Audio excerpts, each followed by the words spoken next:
It's like that little green bastard once said, do or do not. Yeah. There is no try. Do or do not does not mean shit to me, frankly. I am going to go smoke weed and live in this swamp. Smoke weed I'm going to, and in a swamp I will live. And die. I will grow the real Zaza. That loud. Grows great in Smoke swamp that area. I want to smoke that shit that made Luke a Skywalker. No, see, now I'm just thinking of the Skywalker named fucking, like, weed that's in the boondocks where Granddad's just floating. All right, I forgot. Bridget, let me lay this one on you. I want to smoke that shit that made Luke a Skywalker. Anything? Or are you busy starting the recording before you react to it? I said I want to smoke that shit that made Luke a Skywalker. Yeah. Yeah? Gee, thanks. I appreciate it. Hi, Bisky. What you doing? The dog's here, too. Everyone's here. Bisky's here. She's lying down. Biscuits. Except for the temporarily missing fifth host, Ziggy. Yeah. He's chilling. Soon he will risk pausing this recording. We too. have started to introduce the animals. We sure have. And, you know, it's gonna take some time to familiarize them over the next few evenings, but it's gonna be okay. I think they're ultimately gonna be okay. I do think they'll ultimately be okay, because as I've described before, with Bisky being a pit bull, if she wanted to do something that one time, she would have done something. Yeah. No, she just gave a few licks, and, you know, and then Ziggy, the fine little cat gentleman, was just tolerating it. Did she Yeah. give a couple licks? Yeah, like, Bisky was They leaning in made and out, giving little you know, licks. It was really Oh. sexy. It was really cute. What's really sexy? Don't talk about my fucking cat making out with a dog. No, it's not weird. Bisky was kissing his feet. It's nothing sexual. I didn't even remember, like, Bisky getting I remember seeing Bisky, like, you know, getting a couple licks out, but I did not remember contact being made. Just on the tip of the fur, enough to be like, hey, hi. Meanwhile, Ziggy was like, ah. What we view's connected by cast or crew, deciding the next film, that's the gist. Put it on the list. Hi, everyone, and welcome to Put It on the List, the movie club where every couple of weeks we gather together to watch and discuss a movie. It's so funny that just like I could feel you'd be like, all right, put it on, and things go. Like, What, are you saying I don't always talk like this? I don't talk in a, like, in a Yeah, this is Authoritative your announcer usual voice? demeanor. Not always. Sometimes. You really get to see the artifice that I put on, like, just slide into place. Like, anyways, this is the movie club where every couple of weeks we gather together Movie to club? watch. Huh? We're a Movie club club? now. Yeah, I don't know. I'm Who's the feeling treasury? like, what do you mean? no, it's not a movie club like a high anime school? Yeah, like a anime high school. It's movie club for trans girlies. Like it's So we wish we were high school girls, basically. Also, no, can I just no, say... absolutely No. not. Okay, speak for yourself. Look, what I'm saying is... I know this is a visual thing, so no one's going to know what's going on in the audio recording, but, like, the way that we're seated around this camera, we look like Vatrushka nesting dolls. Where, like, you've got, like, little Evie over there, and then, like, Jay's a little taller, and I'm, like, closer to the camera, so you can, like, I am fit the us shortest in. one here. Yeah, you can just fit us all in each other, you know. It's not saying much. We're all It's tall so as shit. distracting now that I can see it, and it's not a thing that translates at all to the audio medium. I think that my favorite thing is if I look at the camera, you all have different lighting. So Jay's like, Yeah, center it's very stage. weird. We look edited in. Yeah, it's like Jay It's worse. Jay looked normal, and like both Bree and I look like we're in Twilight. Yeah. Yeah, like you've got the vampire gene. What, that I have, like, the sparkle Yeah, gene? yeah, Or- you got the skin of the killer. No, I got the Irish vampire blood. If I go anywhere near the sun, I do not sparkle, I ignite. You explode. Yeah. Anyways, as I've been trying to introduce us, we're the movie club where every couple of weeks we gather together to watch a movie and discuss it, with the catch being each time we gather, we have to connect the previous film to the new film via either cast or crew. Last time on Put It On The List, we watched, speaking of Irish vampires, Ryan Coogler's Sinners, and Bree, you decided to connect us. Coogler! That echoed. And you connected us via Delroy Lindo once again. Yes, I did. This time to Jet Li's The One.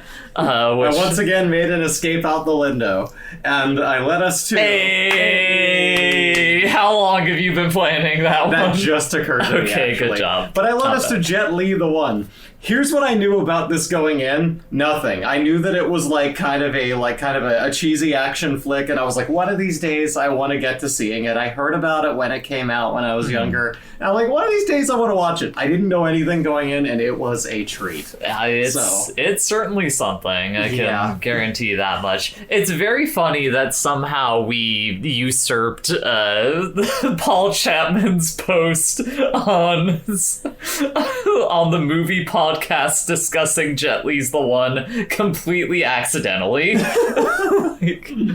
As I will talk about in the icebreakers, we had a response from one of his co-hosts. I wonder who that was. However, before that, how's everyone doing? Evie, you been up to anything? I've been working. I have a job now. Yeah? It's a cool job that I like and I want to keep. So, it's an entirely different dynamic from the last one I had. However, it's also one where you have to worry about NDAs, so you can't really talk about it too much. Yeah, it's just for the best if I don't get into specifics. Yeah, exactly. But yeah, it's cool. And I am enjoying that. Hell yeah. Just living. Word. She's NDA'd for the new Slurpee flavors. We can't. That's right. 7-Eleven, let's say they have a little tie-in with the holiday coming up this month. That's that may have already passed by the time this candy. comes out. Cotton candy Slurpee injected into your eyes. Okay. Bree, what have you been up to? I've been making friends, meeting our neighbors, getting to know people in the area better. It's been really great. Kind of got a good sense of community. Generally, just getting out more, doing all the art that I'm doing here, working on commissions. It's just my usual jam, just doing stuff. For sure. Trying to get back into going to the gym more often. Hey. Because I've been very busy, so I just have not been as on it. And I've definitely been eating a little bit less well. To be fair, we bought way too much shit for Labor Day. Yeah. For a little community barbecue we had at our house. And everyone left the food they brought here too. Yeah. So we've been eating nothing but cheeses and meats. Yeah. Just doing bad things to our bowels at the end of the day. However, it's still delicious. It is. I cannot deny the power of those And burgers. you know what else is delicious? Community and friendship, which we got to... That's true. It felt good getting to host something, to have enough room to put on a thing. Felt very adult, which as a 34-year-old woman is a good feeling to finally have. Enough room to host an event, even a small one, is really nice. It is very So nice. yeah, that was great. Bridget, what have you been up to?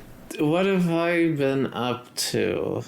I mean, it's pretty much the same as last time. I can't say there's been too much new developments. I've been playing Shinobi. That's a cool game.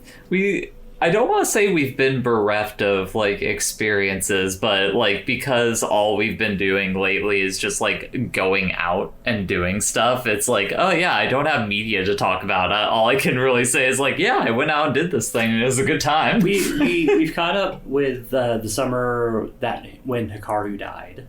We're caught up with that show. Yes, we caught up with that one. We caught up with Panty and Stalking, aside from the episode that came out on Friday. City is the only one that we're not all the way caught up with, right? I think, yeah. Well, I mean, there's also a new episode of Hikaru now by this point, so... That's fair. I think I'm still behind on everything by at least one. Oh yeah, you are. Oh, not City. You're in line with City. Oh, right, y'all Yeah. waited for me. That's Yeah. right. But yeah, no, I mean, Penny and Stocking, I'm not up to date. The other... I mean, Bree, Evie, you both neglected to mention the thing that we've all been enjoying that we would said we would talk about this time. Oh, the, yeah. The Righteous Gemstone. Oh, Yeah, I guess boy. we didn't talk about it last time. Yeah. God.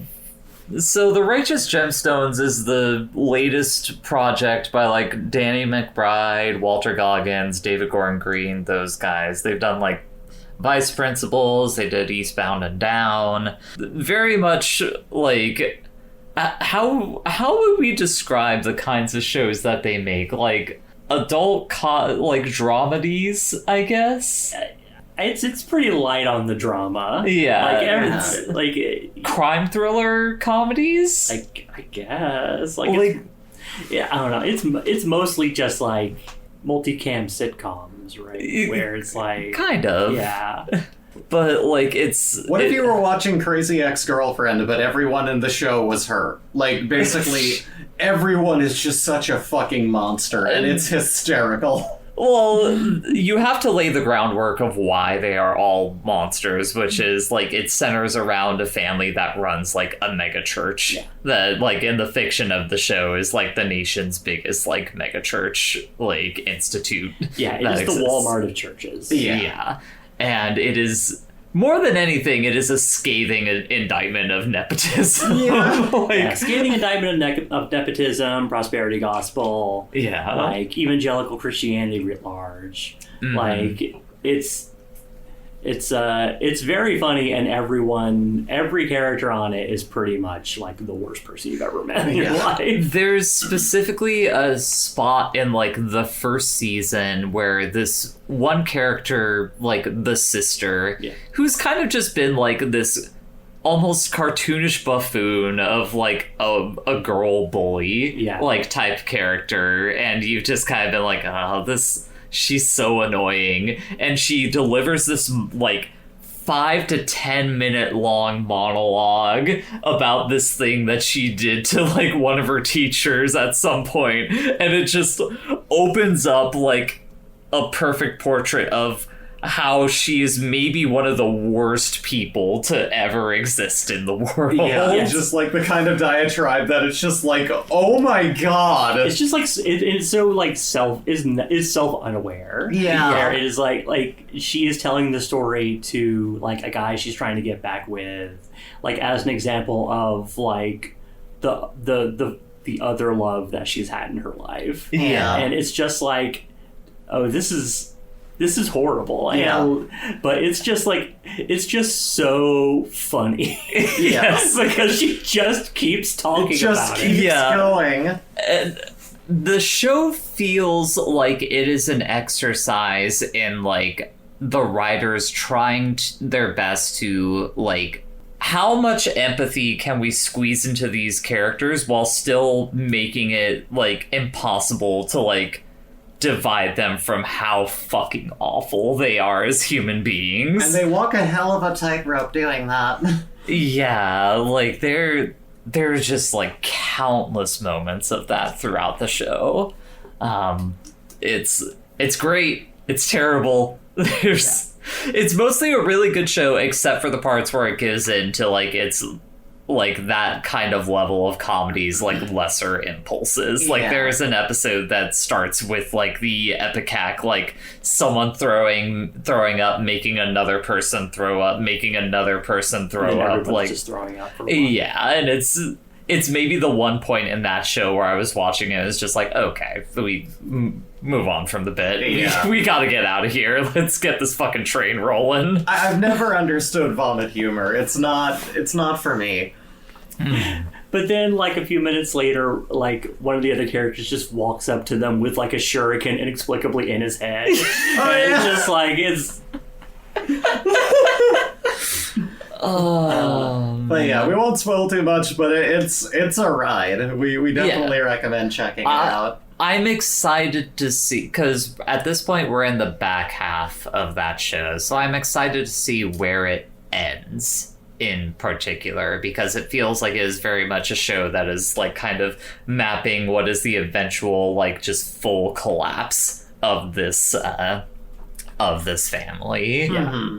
It's like it's a very late stage capitalism show in those Absolutely, regards. Oh, sure. Yeah.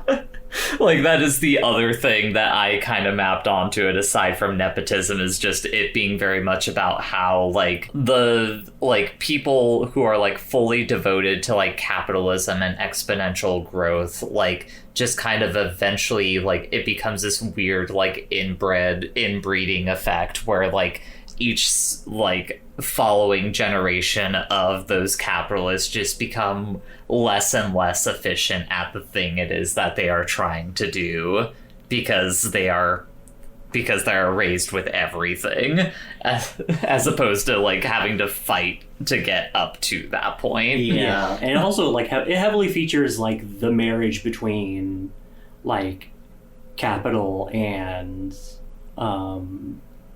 like, evangelical Christianity. Yeah. Just, like, how those two forces kind of interact with each other and, like, support each other. Yeah. And it's fucked. It's fucked up. Yeah. It's super fucked up, especially in the season that we are in right now. It is super about that.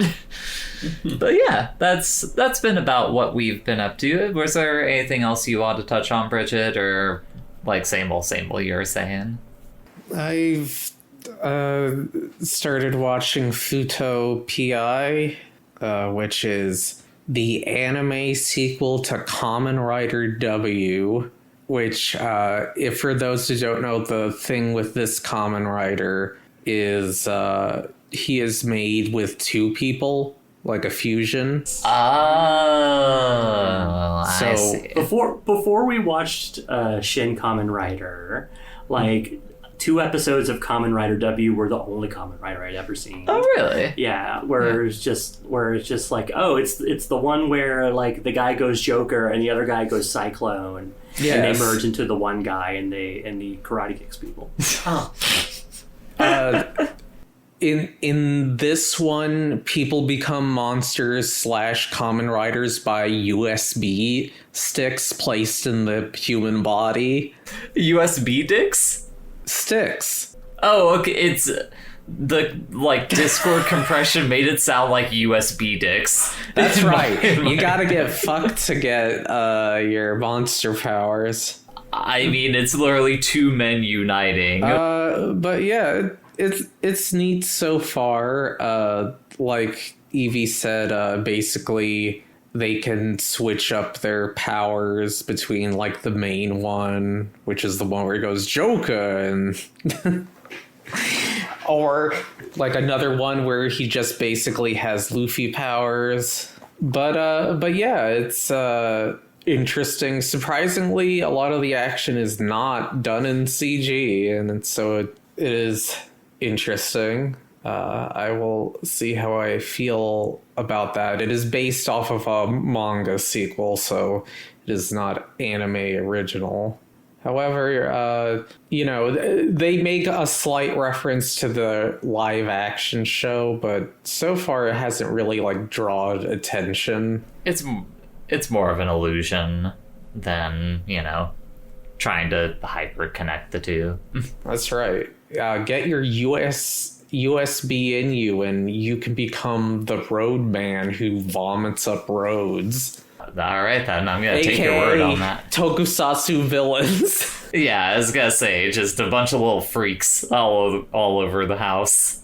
All right, then. Then I guess at this point, it's time to go into the listener feedback, the icebreaker questions. We have a question here from Owen, who simply asks, what's your favorite number? 69, probably. Okay. Evie? 42 is one I use a lot. Oh. I mean, I don't use a lot. Oh. It is a number I like a lot. It's the answer to the universe. Yeah, that's why. The Hitchhiker's. I read The Hitchhiker's Guide to the Galaxy at a very young age. Right out. Bridget? Let me see. I think it's 1. Oh yeah. It's all right. it's the It's one the loneliest number that you've ever known. But the most powerful. Mine is 13. Oh, I was, nice. I was born on Friday the 13th, so yeah. yeah. Like Final Fantasy. Nope, I've never played Final Fantasy 13, so I have no connection to it. I haven't even played 7. Like, I watched people play it when I was a kid. I've never actually sat down to play it. In fact, I still go on record as saying I've never actually beaten a Final Fantasy game. I need to sit down and do that at some point. What about 13 Dead End Drive? Have you ever played that one? Oh yeah, I played that board Yeah, game. that's fun. I was usually Brain doing Dead 13. What about Friday the 13th, developed by Gun? Or is that Gun? Or I is don't that... know. I don't think that's Gun. I might be wrong. Yeah, I mean, I played that one. I played that one while, like... How about 13 Sentinels? Now that's a game. People love it. SK was recommending it to me when we were talking about 100 Yeah, Lab 'cause it's a together. good game. No, I know it's a good game. I just haven't played it yet. And then we have an email this time. Yeah! Also from Owen. Wait, that's not where the emails are. The emails are here. Oh, right. What's the email address? From wifecitygaming at gmail.com. You can send us your emails there. You can also follow us at putitonthelist.bsky.social, and there you can send us questions too. However, this email that we got says, I dreamt the other day that the four of you were streaming, and Bree said something borderline offensive, and I was trying to get Jay to let me in the Discord call so I could yell at her. You all got annoyed at me for bugging you, so Jay banned me from the channel, and it made me so angry that I woke up. What is your least controversial opinion? Oh my god. He also sends a file of Eurythmics' Sweet Dreams Nice. attached to that. Great. Fantastic. We're not going to start with Bree. No, I mean, like, I'm Least trying to controversial. genuinely think. Like, you were talking least, yeah. Yeah, the least controversial opinion that we have. See, that the thing that makes it difficult is because like most of the least controversial things that you could say are just like actual facts. Like, yeah, the sky is blue. That's my least controversial opinion. Well, actually, it's not blue. It's the sun is reflecting. it's Well, I mean, the other thing is just like when it comes to opinions, like I don't know, everyone has a fucking different opinion on everything. Sometimes there's always like a large group of people who disagree, but like when it comes to like the more majority believed things, you know, like for like I don't know, like I think like you should enjoy the media that you like. There. Here, I'll make it maybe a little. Here's one. Wait, I have an idea to make this a little bit easier. What's your least controversial movie opinion? I had one that was not a movie opinion, but Bridget said that she had. So Yeah, you go ahead and say the ones that are not movie related. Bridget, go ahead. Come. That's not an opinion. Not an opinion. Evie? That's barely even a statement. It's either a fluid or a bunch of little swimming solids. But Here's my uncontroversial opinion. Mm-hmm. It struck us last night where it's really hard to beat a homemade burger. Like even compared to like restaurant style or whatever, like if someone has made you a burger on a grill at your place, like with cheese and everything, like you can't beat it. that makes me very happy to hear as the person who's been cooking the burgers on our grill. Like, There is a legitimate magic to it. Yeah. Like there is in the same way that when you go into like a museum and look at a painting, there's like an aura there. There's a similar aura to like burgers when you have a homemade one. That's just like, no, yeah, this is the best fucking burger I've ever had. A good burger. No, compared to Mondo Burger. No, you we're got not like some talking red about lettuce, that. you cut up like some rings and you put on just like the perfect amount of spicy mustard and you make it like a nice thick patty and just like, oh man, like, because they don't need to be made uniform, so you can make them as much like this is the burger I want to have, you know? It's more custom in that regard. Here's a movie opinion that, at the very least, I don't think is that controversial. I think Quentin Tarantino only has like 2, maybe 3 max great movies. I would say that's pretty controversial. I would, I would say that is controversial. Do you fail? I don't think that's controversial. I think that's just opinionated. Like, it's... Well, like, I feel like it's the sort of thing where, like... Put a non-controversial thing. Instantly argues. Kevin Smith movies don't age well. I feel like every time I revisit one, I go, this did less for me. That's the problem with this Home Alone you would like Home Alone. That's not, like, we can't be doing... Like, that's the problem with the prompt, is, like, they're... The least controversial opinions are, like, incredibly boring. Yeah. Like, you need, like, the middle of the road controversial opinions. Like, what's your most median controversial opinion in regards to movies? The Godfather movies are too fucking long. I mean, at this point, I think that's not that controversial because fucking Family Guy has a whole bit about Godfather being overrated. I'm unaware of it, but I'll take your word on that. Don't worry about it. Fair enough.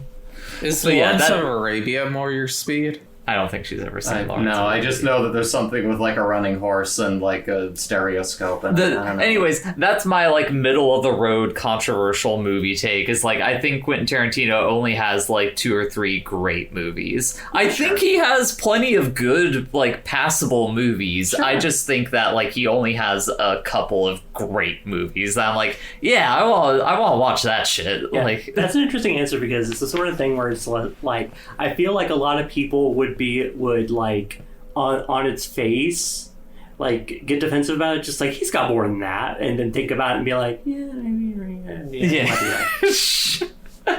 But yeah, that's mine. Then I have controversial ones about music, like, you know, I don't think Daft Punk made a good full album since Discovery.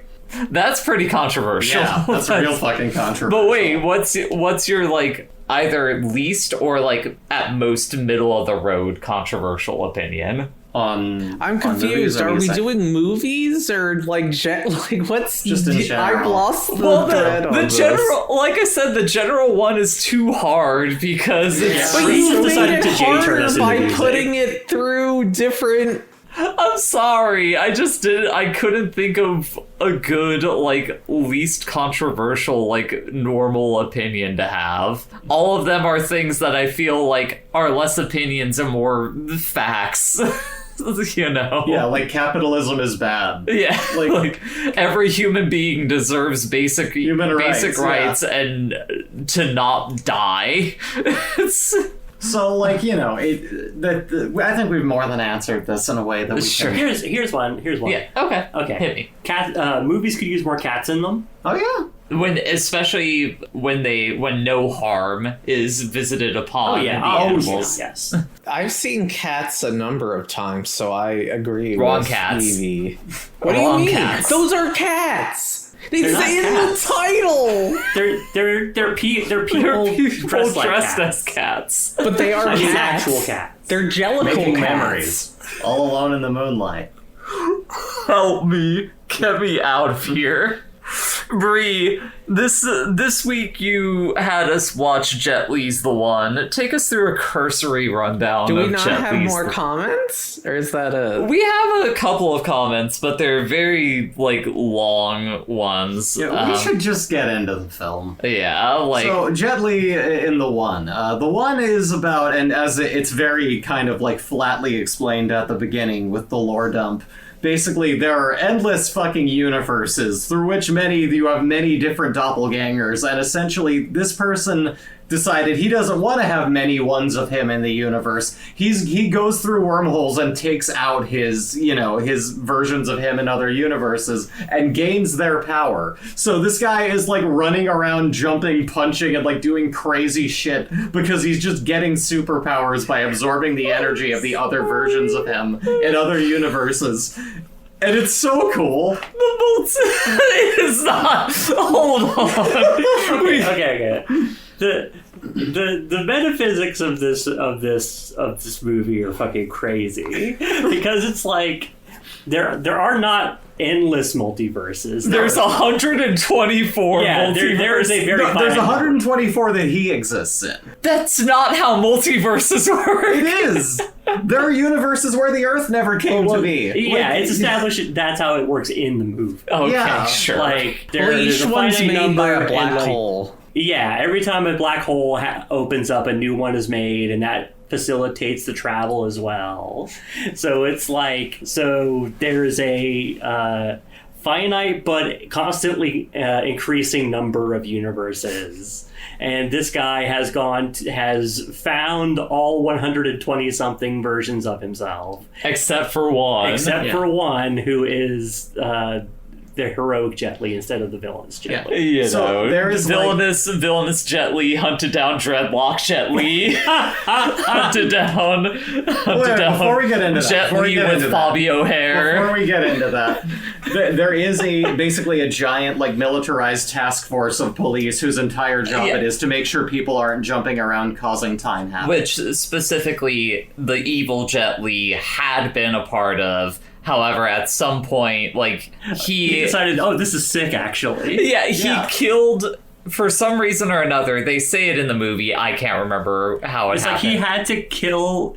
There were two versions of himself that were about to kill each other, but he had to kill them or something like that. He had to kill one of his other selves, and by doing so, he fucking Highlandered that guy's power and became stronger and realized, like, oh shit, this rules. I need to kill more versions of me. The concept of this movie is very Highlander. Yes. I want to be the one.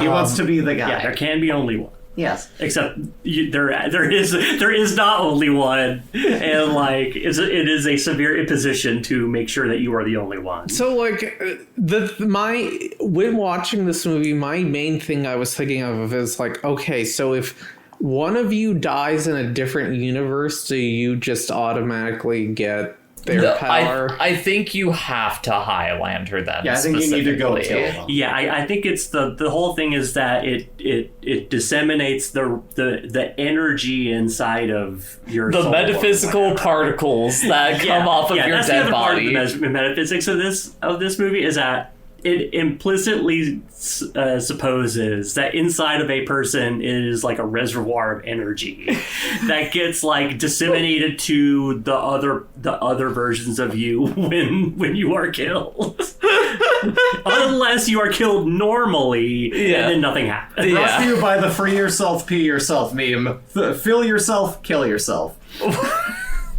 Get stronger. Anyways, okay, Bree, you said that this movie is so cool, and I feel like Evie and I are now like completely justified in how cool we thought Blade was. Like, I need to rewatch it now. yeah, the fact that like you two were both kind of like, we aren't really feeling this movie as much. It's just like, no, what do you mean? Look at fucking Blade compared to this movie. movie was 4 years after Blade. Well, hold on. I do think that this movie does have like a version of coolness that if it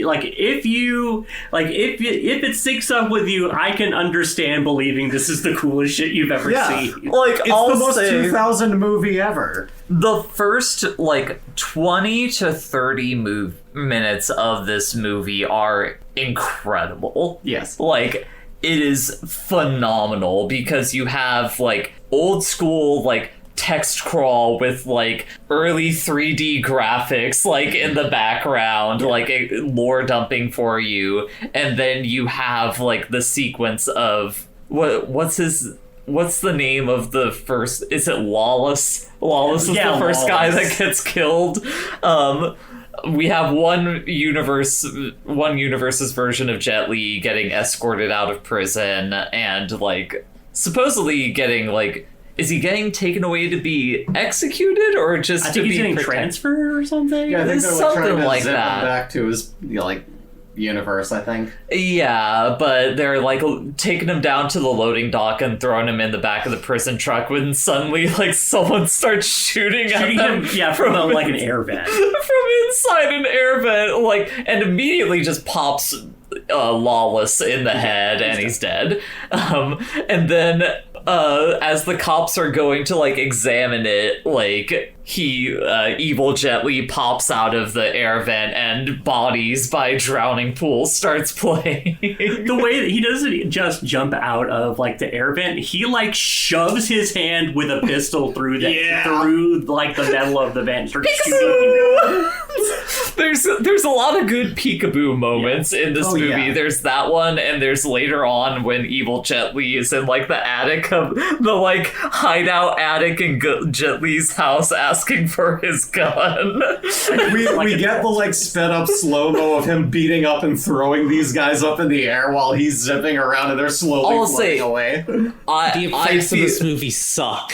I love but that. they're though. also great. Yeah. Yes, Also very there is a great. charm to like old shitty graphics that like I mean now with like the Marvel era of shit where everything is just like, yeah, who gives a shit? You've got computers, you've got a green screen film, just put your fucking like CG in there, who cares? But where it was a little bit rougher and you could see the work that went into it and you could see where the wires were, I don't know. I kind of love it. Well, comparing it like here versus like your current Marvel stuff is like with the current Marvel stuff, you're seeing like stuff that looks bad because like It's too polished. yeah, it's not just too polished, but It's it's not like polished, actually. The yeah, problem is it's not. rushed. It's like being made. Yeah, it's being rushed like by people who aren't getting paid enough, and it like it's like they're cutting corners and like trying to get it out the door. Yeah, but like. Here you see people like doing the best they can with like limitations. Yeah, and that I think is the real beauty of it. I have it as more of like a final note for me, but like there's a real like magic era in like big Hollywood cinema where like the stupidest ideas could get like so much money pushed behind them and like still like create a terrible movie, but like there's just a magic that cannot be recaptured in like how sincere in the stupidity that those things were. Like watching this, watching Congo, watching Island of Dr. Moreau like really like cements that in my brain of just like, God, like they don't do this anymore. There's something about this movie where like in the practical effects and like the reused sets and like just like the overall like weird sci-fi-ness of it, where it feels like a cheaply made early 90s sci-fi movie. Yeah.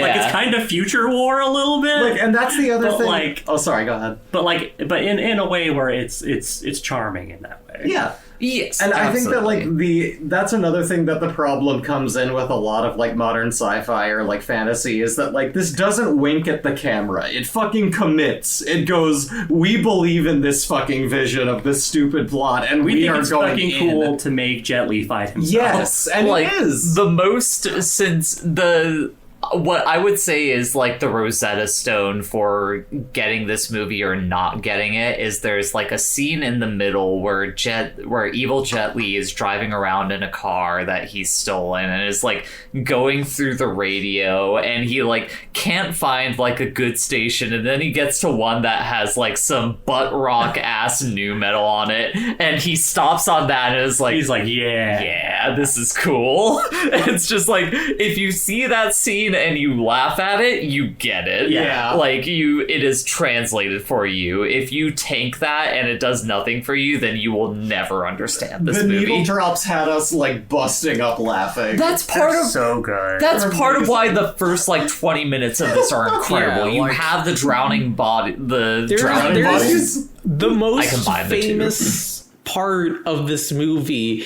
is specifically, and frankly, nothing ever reaches as like perfect as that one scene is when his accomplice, I assume that's his wife, right? I think that's an alternate, it's an alternate universe. version of his wife. Yeah.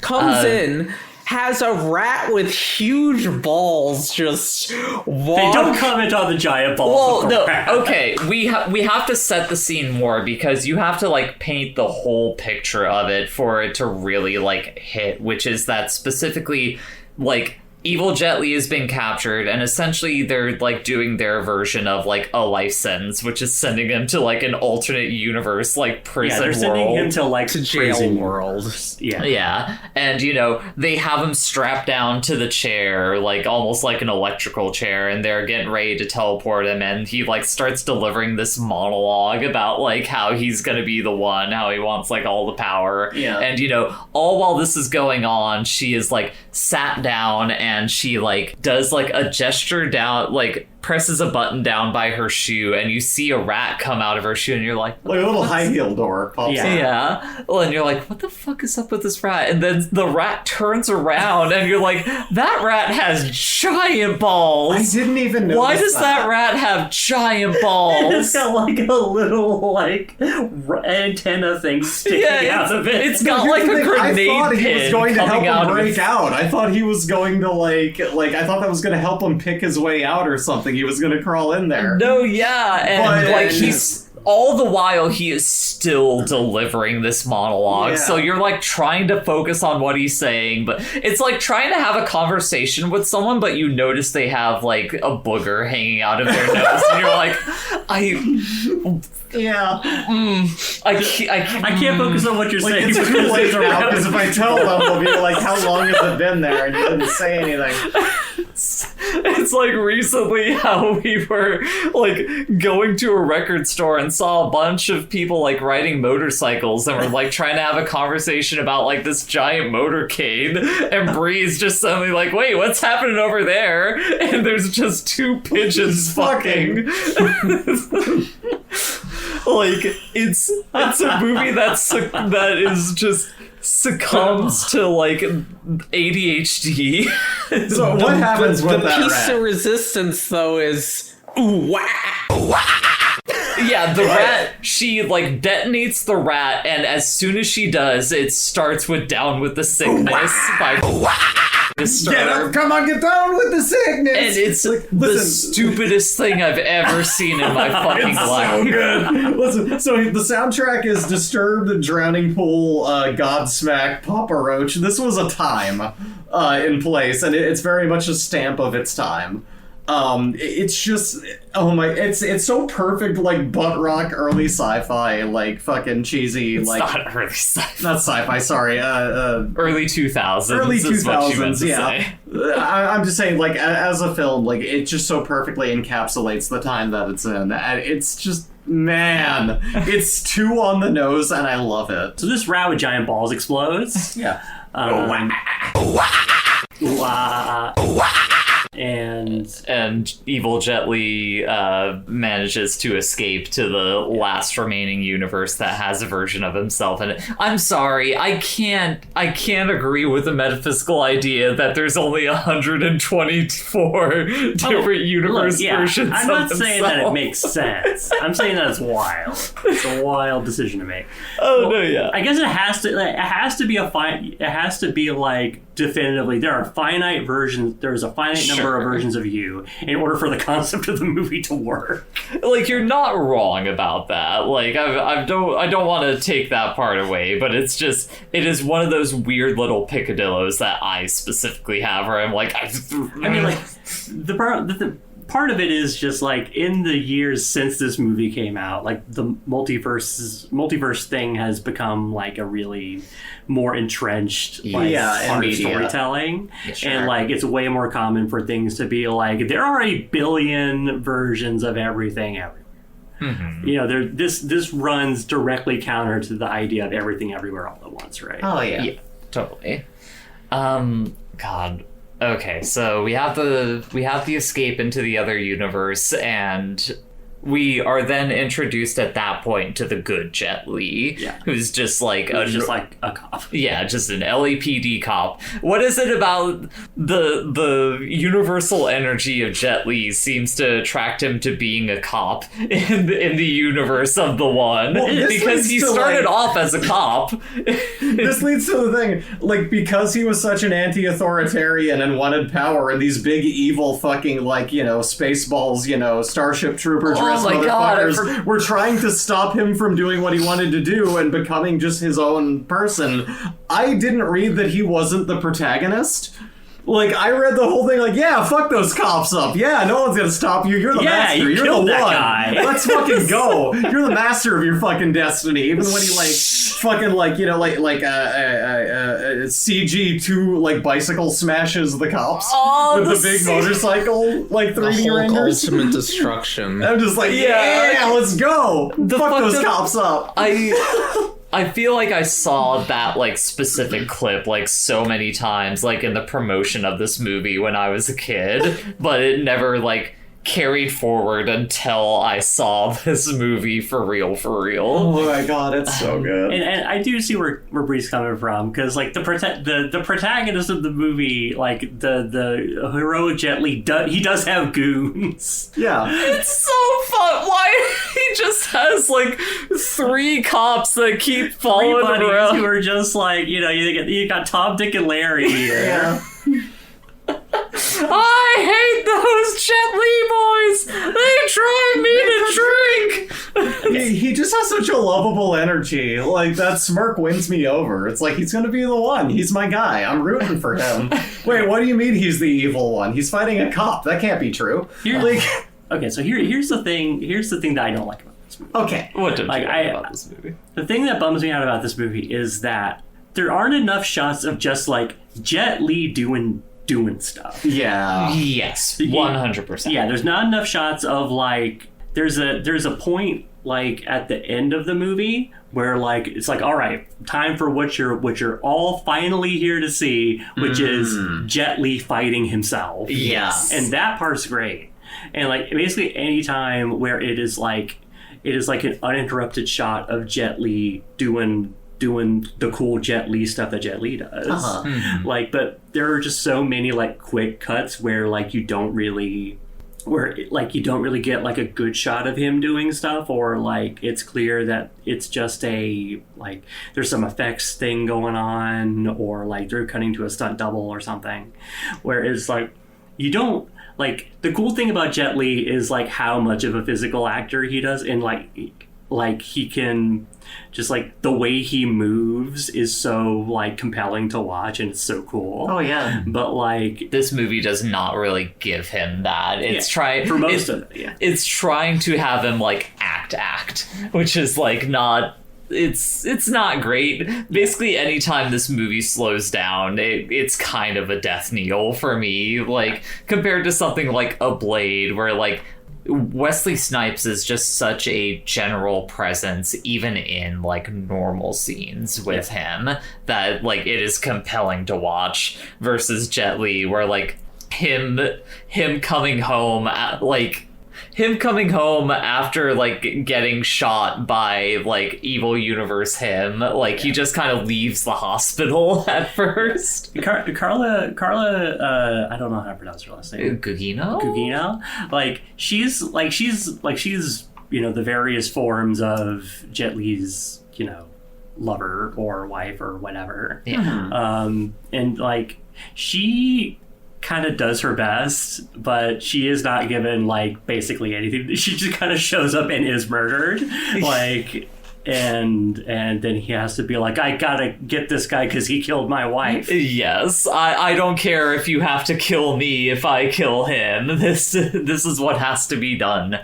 And like basically the thing that I was gonna say is like when he first gets back home, I could not tell that was good Jet Li at first, because like the general acting performance that he is giving in this movie, like it's pretty flat when he is not being like very actively the bad guy in a scene. I will admit, I did think that was just like that him sneaking in. Yeah, like that. It's so. I wonder if like that's partially supposed to be the effect of that. I think for a bit in this movie, you're not supposed to know which one's which. Yeah, but like it's so obvious when it is the bad him though, because he's always got that like.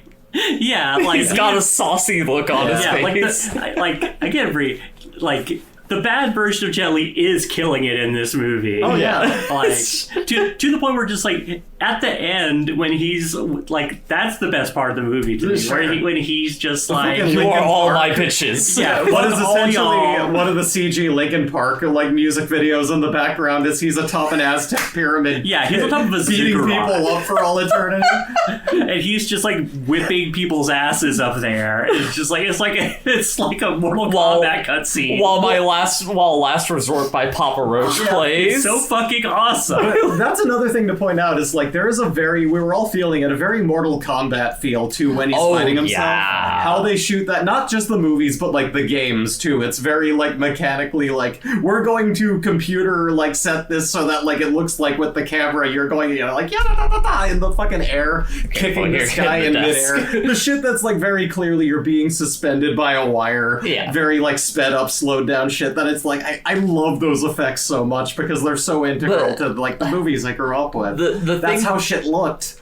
there's a like specific je ne sais quoi that's like there's something about the motions themselves that feel so Mortal Kombat, and I can't put my fucking finger on it that like really like bridges those two things together. I mean, it has that very like fantasy like Hollywood-esque like over dramatic like I think not actual like martial arts but like martial arts in like a kung fu movie sort of thing. I think I know what it is. It's What's specifically there's like a kind of almost like weightlessness to it because of like the wire fu aspects of it, but also there is the like raw weight of the hits happening and everything in scenes, and that like I think it's the pipe dropping sounds that make it. Yeah, they do. They use that pipe dropping sound. They use pipe dropping sound in one. I cannot believe that there's an explosion that happens in this movie and the pipe it's falling outpowered by the pipe falling sound. It's so fucking loud. If you know the pipe falling sound, you cannot miss it. It puts a fucking signpost down and says, pipe fall here. Well, one more thing about the fight at the end between the two Jet Lis is like they do make a point of being like the way that each one fights is like broadly kind of representative of their personalities. Yes. Where like evil Jet Li's movements are like very direct and like staccato, very like punctuated, while good Jet Li is like it's all very circular. Yeah, and, like, flowing nature to it. Which like it's so hard to parse how I feel about this movie because there are strong elements to it, but it like I think that whole thing is fun, but it's also very much like he just kind of like the evil Jet Li just kind of says for no reason the quickest way between 2 points is a straight line. It's like I don't know what that has to do with anything. Oh, yeah. Sure. it's like, I mean, you're not wrong, but like, what's the point of this? Don't eat things off the ground. So good Jet Li leaves the hospital, goes back to the hospital because his wife is like, you need to get a fucking MRI. You got shot. Yeah. Even if it did not actually like break the skin or anything like that, you still got shot. And we get a nice moment of weird casual transphobia from like from like a couple of the doctors who are for some reason just talking about pornography. You want to talk about like a kind of scene that does not happen in movies anymore, where like dudes just are bonding over their fucking jacking material. And it's like, what? Yeah, just like that. Just like don't stop talking to me. Yeah, leave me alone. I'm just trying to do my job. It's also worth mentioning that Put the CAT scan in the bag. I had noticed that this hospital was like, I was like, is that the building they use for Sacred Heart and Scrubs? I swear I would know the front of that anywhere. And I looked it up. It is. It's apparently North Hollywood Medical Center, which is as I figured, like a defunct hospital where they like shoot hospital scenes for stuff in Hollywood. So it's the same one. I was just like, that's Sacred Heart. That's, I mean, you're gonna run into Appletini Man here. What are you doing?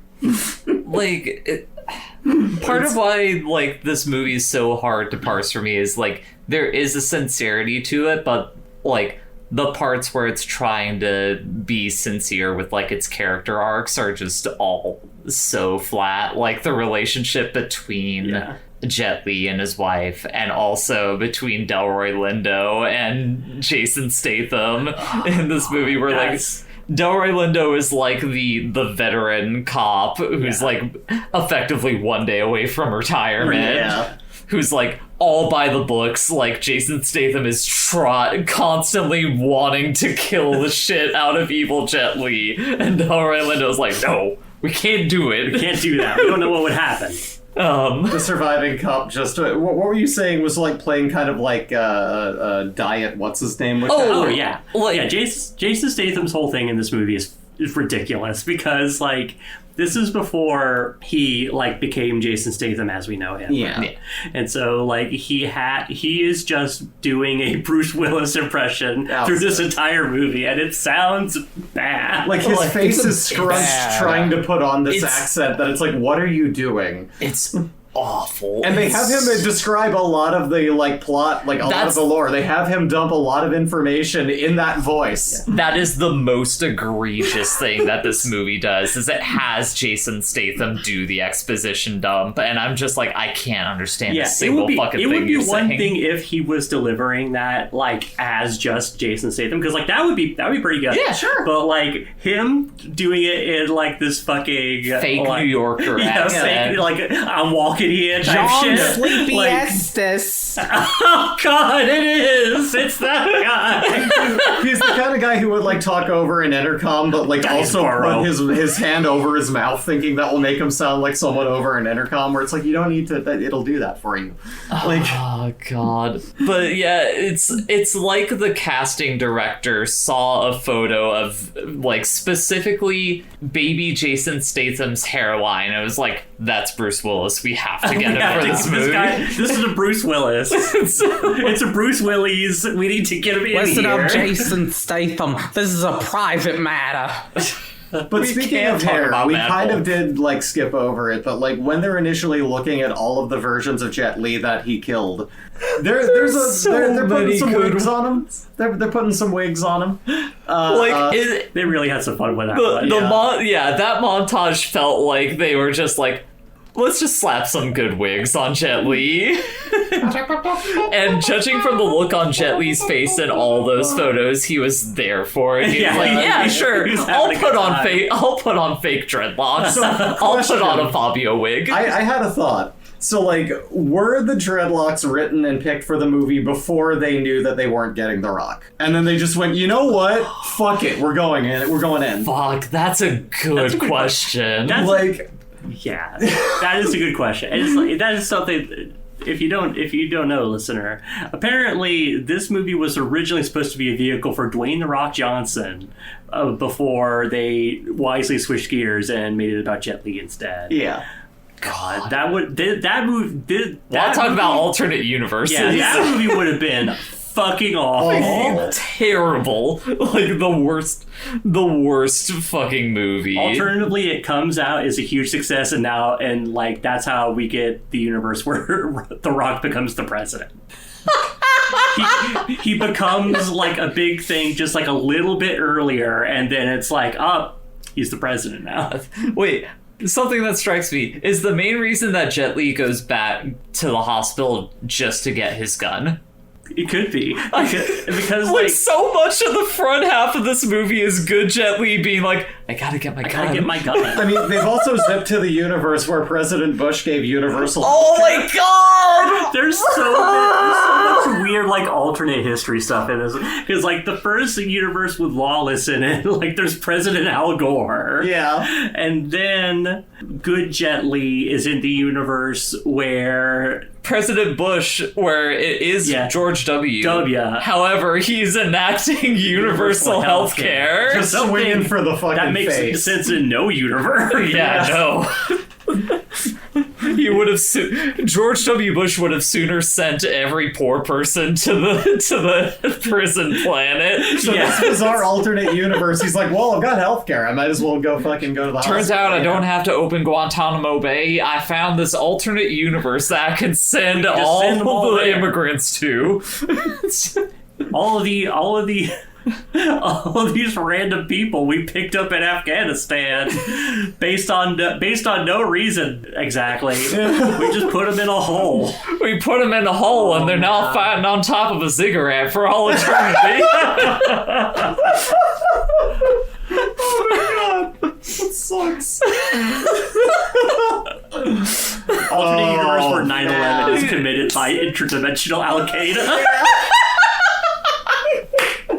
Oh shit, you gotta cut that one. Oh man. Nope, this is all staying in. Alright. Oh man. Gonna tell my coworkers to not listen to the one episode. It's fine. It's not like you said that any of this was okay. Oh my lord. But yeah, like This podcast is not endorsed by redacted company. you know who you are, and it's not. We know. Moving on from there, but yeah, that was very funny that it just seems like so much of that first third of the movie is just Jet Li being like, I got him a gun. Yeah, there's like a weird thing where just like he is like, oh god, they think I'm insane. I couldn't go back to being a cop anymore. What would I do with my life? And it's just like, bro, come on. Not be a cop anymore. Dude, you're It's like- super powered. You can do whatever the fuck you want. That's also a weird thing. Why is good Jet Li seemingly like almost as strong as the evil Jet Li? Because what's happening is that the energy is dividing between all the remaining versions of him. Because any of them were Wait, killed, but there's they get no divided. remaining versions of him. Yeah, exactly. Yeah. So it's like imagine there were imagine there were That's what I 5 was saying before. beakers of Like, water. how does it Hold on. work? I have like the math equations going in front of my Yeah. brain trying to. It's like as the different versions of Jet Li are being killed, like they're taking all the water in him and dividing it out against the remaining number. Yeah. Oh, Yeah. So, like, it's not like a- okay. It only one happens because Highlander he's thing. killing them. But Yeah. because he is, it redistributes among the universes. It's explained by fake New York accent Diet Bruce Willis. And No wonder I couldn't understand it. yeah. Fuck God. The thing that I did definitely understand from when. Stop I'm trying to make a point here. You're distracting me with the dog in the background. It looks like she just pushed Kick the them dog. aside. You didn't, Bridget. You didn't have to push the dog away. You just didn't need to point at the dog. Hi, Poppy. Hi, dog. Hey. Oh, she's got a toy. I can't make my point until. Yeah, it's just like, oh, there's Poppy being adorable. She's like, oh, it's playtime. So, like, the thing that I did understand from Jason Statham's exposition Jason dump, Statham. Jason Statham's Statham. exposition dump is he mentions, like, the idea that there was an alternate universe version of Jet Li that had a husband, and Jet Li scoffs at this. He's like, hey, how dare you? How dare you suggest I had a husband? I'm not gay in any universe. I killed him and I absorbed his gay, and I just I said that out loud, and I just did like a little karate chop and then flicked my wrist down. That just becomes a part of his style. Okay, It's great. having to go through my notes here that I do It's have. also implied that Jason Statham is from a universe where everybody fights or something.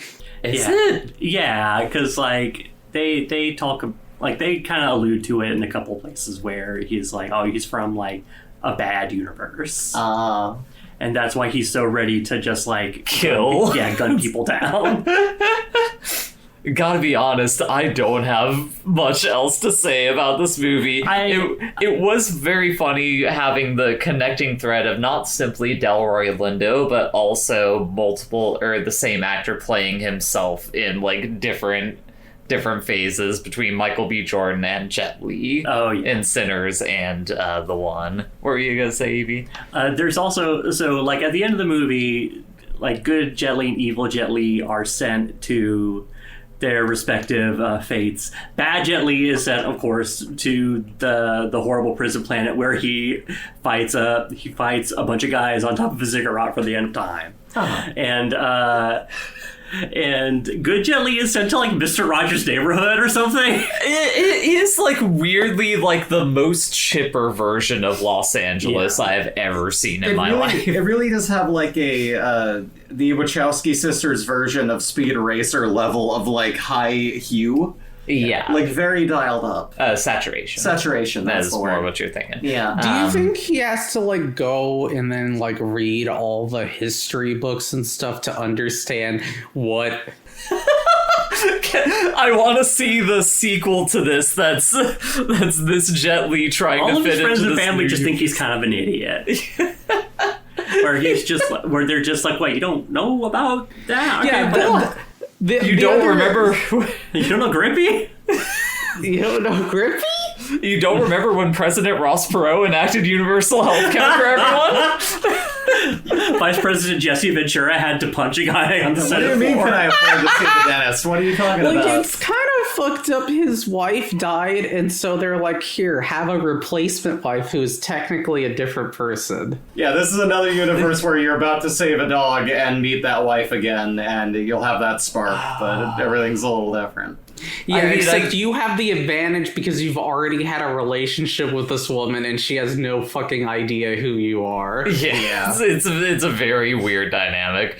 I will say, on the note of specifically like the saturation in the back half, it's almost like kind of refreshing. It looks like, I don't think it hit me how much like a Mr. Rogers thing it looked like at that moment, because this movie was filmed at a point where the idea of cinematography was you would wrap blue cellophane over a camera lens and call it done. I wish I could take credit for that joke, but shout outs to Comrade Yui on Letterboxd, who I stole that joke from. But like, you can tell that this was like directed by the same guy who did Final Destination. But you know what else he directed? Final Destination 3 and also Dragon Ball Evolution. Nice. Which is very funny. Yes. Dragon Ball Evolution, the thing that made Dragon Ball Super happen. Yeah. And That so damaged the reputation of Dragon Ball in the US that they were like, no, we... it didn't damage. Toriyama was so fucking mad about it that he was like, I'm gonna fucking do it. I'll make my Dragon Ball sequel. Fuck all y'all bitches. You guys don't know how You to are do it. all my bitches now. It's gonna have blowjob and hookers. In fact, forget the anime and the hookers. Forget the dragon. Screw the whole thing. But yeah, like I just simply, I can't believe that Bree, you thought that like that Blade had no impact for you, and yet you were like, yeah, the one. This movie is awesome. I don't know. Maybe it's just the place I was in. I don't know. Just this one I think it probably fucking was. hit for me. Like, I will, to be fair, before the next podcast recording, I will try to get to like rewatching Blade. God, I don't know if there's anything else I need to talk about. This might be the shortest episode of the podcast It's pretty straightforward. we ever have. Does anyone else have other things to point out about this movie? I think that Delroy Lindo kind of is like, he doesn't get to do much in this movie. No. I think No. like he kind of has a fight scene. He has a few lines. Like he's just like, oh, you used to be my partner. He gets 2 days from retiremented. Yeah, and it's and, just like it's a disappointing use of him. I think. It's more Especially time compared to than in like Congo. Sinners. Like, that's the thing, is we had 2 knockout Delroy Lindo performances in the last couple movies we watched, and then we have him just, not him coasting, but just he does not have much to work with in this movie comparatively. It's a main real thing bummer I- in that regard. The main thing I feel about this movie is like kind of like how I just know about this movie is people already kind of take out the best parts of this movie. Like, This is one of those movies that is maybe better taken in as a cultural artifact as opposed to like actually trying to like be like, ah, yes, cinema. It's like, no, we used to make movies. You could just sit down, drink a beer, and watch this movie and be like, ah, yeah, remember that part where the rat with giant balls blew up? That was movies back then. There's that one shot where like they're just like the two Jet Lis are in like a spark factory. Oh my god! And it got like it got kind of blown up by the compression over Discord or whatever. But it also is just like, it feels like a lot of that effect was like digitally created. It's not like, you know, actual sparks. And that kind of made it look a little bit like the sort of thing where just like, if this was like a fully practical effect, this would look incredible. But it's like, it just kind of looks like I guess that's there too. Like, it is definitely a movie that is hampered by the fact that The Matrix, like, it is a movie that can only exist because The Matrix came out before it. However, it is like devalued because The Matrix came out before it. Like, everyone wanted to be that and they just could not do what the Wachowskis did. It really does just kind of take me back, like, movies of this era take me back to that, like, you know, being 10, like going to sci-fi conventions, it's still being able to stomach fast food and like just chugging that green like Powerade that was branded after like fucking why can't I think of the damn word now? Fucking, The Matrix. The fucking Matrix. I don't know how to thought out of my head. But like, the fucking green, you remember Matrix Powerade? No! I would chug the shit out of that stuff. It was like black cherry, like green apple sort of thing. I don't know, but like, it takes me back to that innocent time when this was media and we all thought it was badass. I still have that. Brie eating a copy of The One and getting like the Ratatouille like flashback effects. It's just like that. Got like the hints of eating like shit. It's like, she eats that and then like goes back there and then Dracula is playing. Yeah. Stay through the ditches. Oh man. If only this movie had Dracula in it. That would be a 10 out of 10. I'm sorry. But, like... What scene does Dracula go the best over in this movie, if we really think about it? Oh, man. The car fight? Like, maybe the car fight? Like, him smacking, like, the like, when he's like, scanning for a song, like, on the radio? That would have been perfect. Oh, that's fair. Yeah. Well, the only problem is he's not in a cool car when he's in that car. If he had been in like a Lamborghini or something like that and he was fiddling with the radio, then Dracula would be perfect. Sure. I was waiting for a needle drop during the last fight. Yeah, that's like... That might have been where like Jet Li was exerting creative control and just being like, no. We can't do... Come on. This is the one scene... I'm doing my shit. This is like the one scene I get of like actual like martial arts like display happening here, as opposed to him popping out of an MRI machine shooting guns. Yeah. I also do love the touch that, like, the sidekick guy that he's with, like pulls out a gun using one of those like retracting railings that just like shoots the fucking gun into your hand from your sleeve. I love that stupid bit so much. I just remember Jet Li in the hospital when the cops mistake him for bad Jet Li, and he just keeps saying as he's beating them up, "I don't want to hurt you. Yeah, I don't want to hurt you." That was actually that was some good Jet Li shit where he was just like trying to like, he was like handcuffing them to each other and stuff. It was very much channeling Jackie Chan, like in that moment. Like that was one of the few moments in the movie police story, that like had a little bit of sauce to it. Like it realized what it was doing. It's like, okay, this is good. This is a good scene. Yeah. You're cooking here.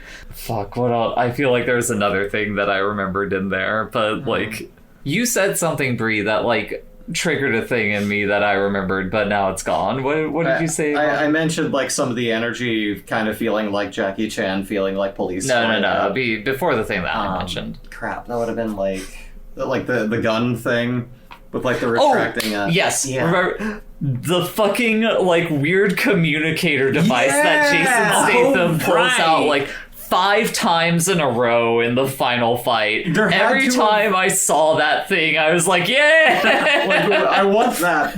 Like, here's the thing. That was one of those, like, I couldn't find any evidence of it, but that had to have been, like, they were trying to make that a toy. Like, they had to be like, we need to pull this out so many times just to show it off so that we can make this into, like, a plastic kid's toy. Because it's very much like a movie that exists, like, right at the nascent era of when, like portable phones were becoming more of a mobile thing, and like Jason Statham keeps pulling out like a little like handheld device that like expands out into like a disc popping out of his hand that has like the Dragon Ball like radar on it, effectively basically tracking like where all of the black holes and the connections to universes are when they're gonna happen. We couldn't help but think like we need to have this in real life, so when we're like standing in line for donuts or something, we could just whip that out and go like, God damn it, and just like put it away. Like, the repeated use of it during that final sequence, like, I can tell that they're trying to, like, make you invested in, like, oh, are they gonna make it to the wormhole in time? It's just like, I just keep looking at how stupid that thing is. It's such a dumb little antiquated sci-fi gadget. Very Spy Kids looking. That's a fucking doohickey if I've ever seen one. Yeah. Oh, man. Okay. I remember that was the other thing I needed to remember. Yeah. Aside from that, I genuinely don't think I have anything else to say about this movie. Well, then, on my... I guess final... Speak now or forever hold your peace. Any quick hits in there that we want to touch on? I don't know. That was I talked about how great the ending is, with Jet Li fighting on top of a ziggurat. Bridget, any quick hits or... Just like Handshakers, this features questionable CG and ziggurats.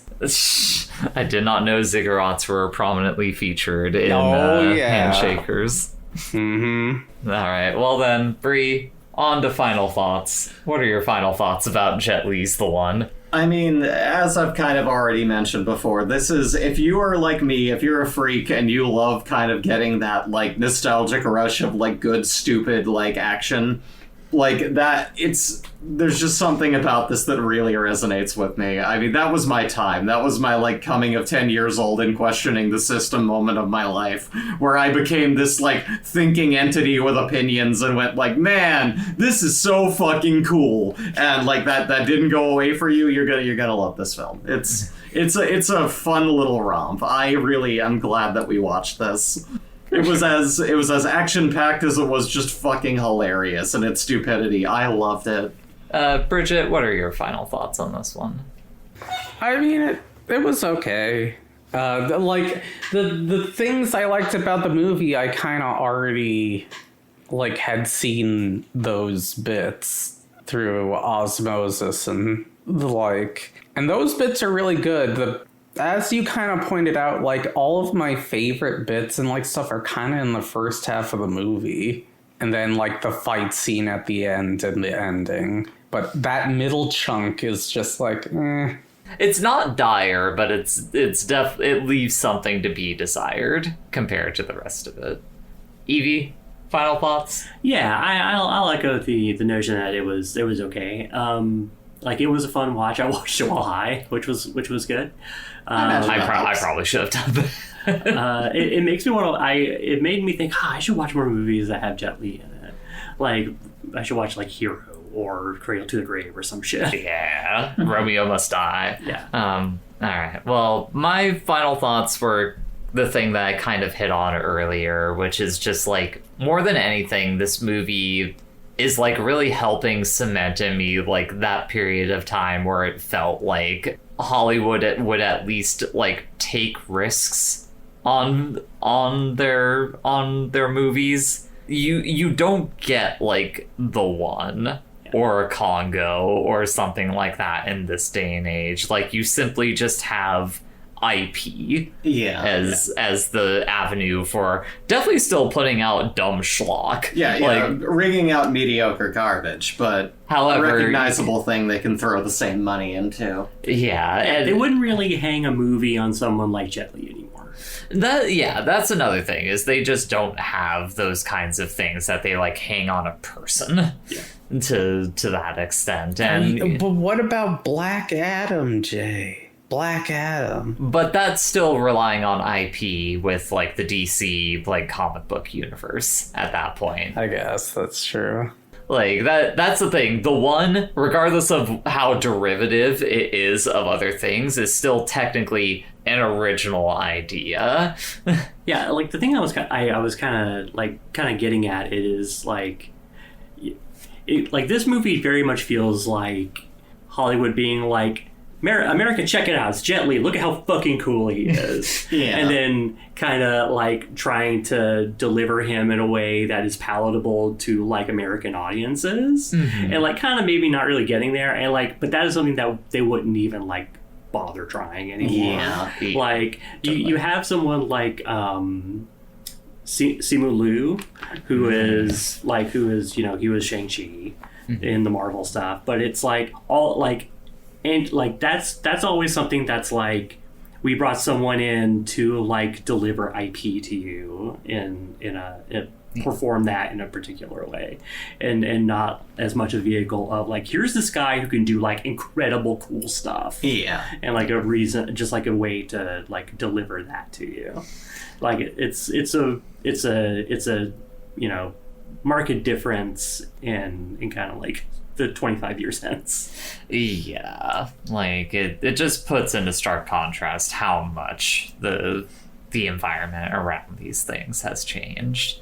But speaking of Jet Li, it was my time to choose the movie that we're going to be watching next time, and I'm sorry that I've broken the Delroy Lindo chain. It's a good run. 3 movies all connected by Delroy Lindo. We broke our Lindo. Who's gonna pay for this? I'm sure we'll see more Delroy Lindo in the future. Yeah, Right. I was thinking about the core, but I felt like that movie would probably just be boring. Yeah. Like, would I not. love that movie though. That movie's so stupid. And looking at the rest of Delroy Lindo's catalog, a lot of it was stuff that I'm like, that's not the vibe this cycle. Like, I could have taken us to Malcolm X, but I was like, that doesn't feel right immediately after the that's a tough one. Yeah. So, we do want to watch that, but it's a weird thing to come right after this. like at first after I broke the Delroy Lindo chain, I was thinking about like, like Jet Li, I could connect us to some Jet Li. We could do like Cradle to the Grave, we could do Hero, we could do Romeo Must Die, and then I got caught up on like, Romeo, huh?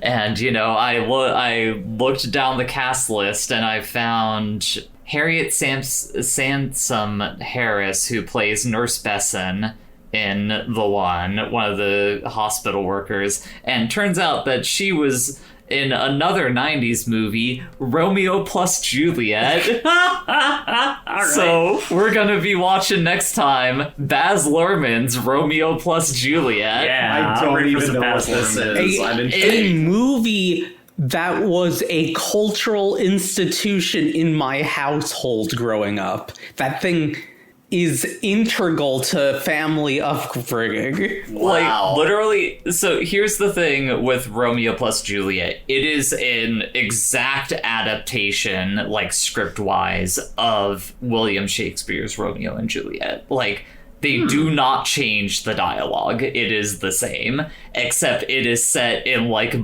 90s modern day, like, Venice Beach, basically. Wow. Yeah. So get ready for that.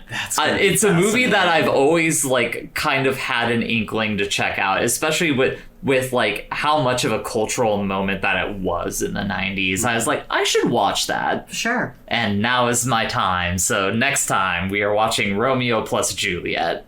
However, in the meantime, Bree, where can people find you on the internet? You know, I haven't been streaming as much, but you can find my artwork that I've been mainly focusing all my time on vgen.co/asnesbo. That's ASNESBO. That's basically it. I haven't been doing very much streaming lately. For sure. Bridget, where can people find you on the internet? My main place of streaming is twitch.tv/Sasquatchless, where you can watch cool things like Amiga porn and Bullet Witch. Evie, can people find you on the internet? Nah. Especially not now.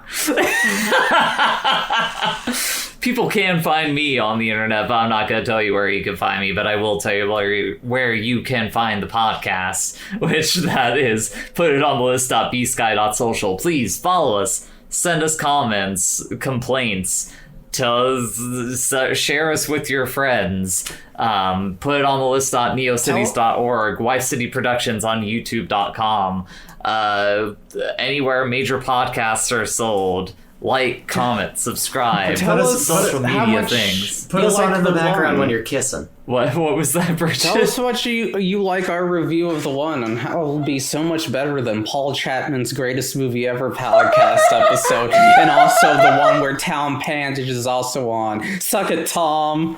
No, don't insult Tom. Tom, I have no beef with you. I don't There's really no know way you. Tom is fine. I slept over his house. I'm saying as someone who has never met Tom, I have no beef with you, Tom, and I'm sorry for stepping on you and Paul's feet accidentally with this podcast. Speaking of beef, there was we got a comment on like the Sinners episode where someone was talking about. I mean, if you want to hash this out like, right now, Wait, what? And I want to be glad I don't actually have beef with this person. I was just doing a segue. Oh, okay. Where like Radio Inactive. Radio Inactive was saying like something that they and like their friend who had watched it they kind of didn't like about Sinners was like there was like a grounded kind of crime thriller. Yeah, like the story of the brothers like starting up, you know, the juke joint and everything, but the vampire stuff kind of stepped on the shoes. Yeah, kind of stepped on that and like sort of imposed on it. Mm-hmm. But it's like that's kind of the point though, where it's just like you can like try to the vampires just sort of like kind of emphasized how doomed the whole venture was. Mm-hmm. Like even if it makes the point where even if the vampires weren't there, the whole thing would have come crashing down because like they were stealing from like the mob. Yeah, because they were stealing from the mob and the KKK were going to like kill them all regardless. Like it was all fucked from the start. Yeah, and like the kind of thing about it is like even all of that being the case, they still had like that one night where it was something that was for them. Yeah, like I think the closest thing to like an issue I take with that comment is just the like calling it weird. And it's like, I mean, that's my favorite kind of art though. Yeah. Is art that is weird. Yeah. Like that is where the sauce lies, is with stuff that's like at least a little bit like off center from normality. Yeah, that's the power of genre fiction, you know? Mm-hmm. Anyway, thank you for leaving that comment. Yeah, thank you for leaving that is a very thought-provoking and well appreciated. We need to be like gotta rise out of us, so it's a thinker. The Wayne Radio podcast where there's an entire remix of grievances. What, you mean about chocolate being candy or Chuck E. Cheese being a restaurant? I'll show you later. Okay.